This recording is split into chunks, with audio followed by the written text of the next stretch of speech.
Hello, it's time for another shut-in sermon by Gary. It's the Thursday after Father's Day, 2020. I'm out on my front porch again, and I'm taking a picture of an old cane I sometimes use to steady myself. I don't need a cane very much anymore, unless I'm on rough ground or unfamiliar territory. Now this cane isn't adjustable. I have other canes that are adjustable. And I had one of the adjustable ones in my car one day. My friend came into church and he was limping. I said, "What's the matter?" He said, "I've hurt my knee." I said, "Well, every time you're putting your weight on it, it's hurting you. Why don't you use a cane? I got an extra one." So I ran out to the car and got an adjustable cane. This cane here in the picture is not adjustable. It's an old wooden cane. And I taught him the way I'd been taught after my stroke by the rehab physical therapist how to use a cane. It's more complicated than you might think. And depending on your injury, they have you use it different ways. And I talked to him. I said, the best way I like to use a cane, there are other ways, is to adjust it, if you have an adjustable cane, which is best, so that when your weight is on the cane, your arm is just crooked a little. Not too much, not straight out to you. You need it crooked just a little to give you the flexibility to move it around while you're walking. And I find it's best to have the cane go down on the ground and support you when you're walking on your bad leg, when you're putting the weight on the bad leg and you're walking. Because it may not seem intuitive, but when you lift your good leg to take a step, all you have supporting you is your weak leg, unless you have a cane down on the other side of your body.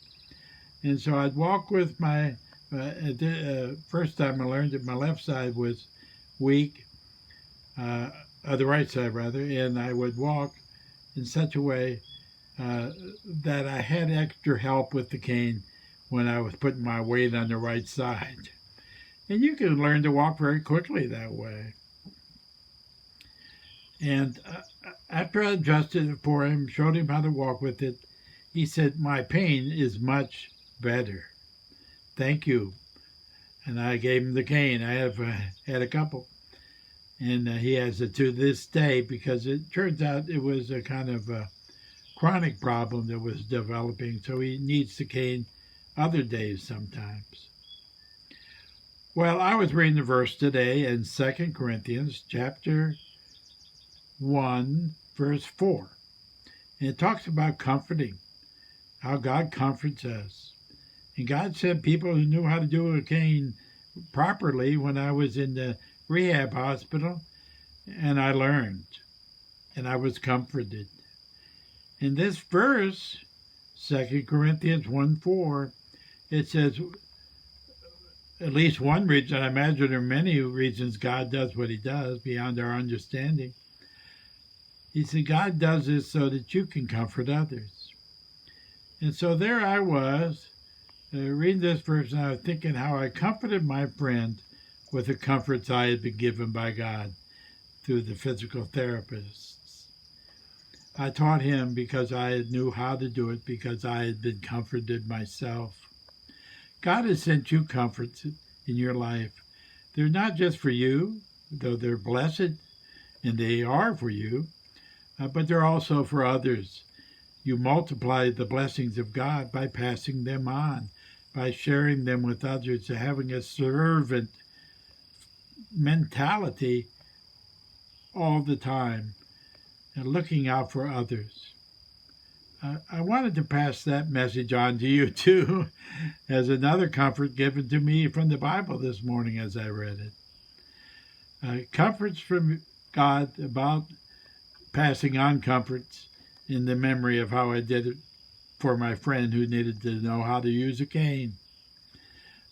God bless you all. Pass on your comforts, the blessings God shares with you. They're not just for you, They're for multiplication. He blesses others, and others bless you with comforts given by God above. They come to us through human beings. They come through the servant mentality. Your friends need your help. Your neighbors, even if you don't know them, need your help. Keep your eyes out for sharing comforts. God bless you all. I'll talk to you later. Bye.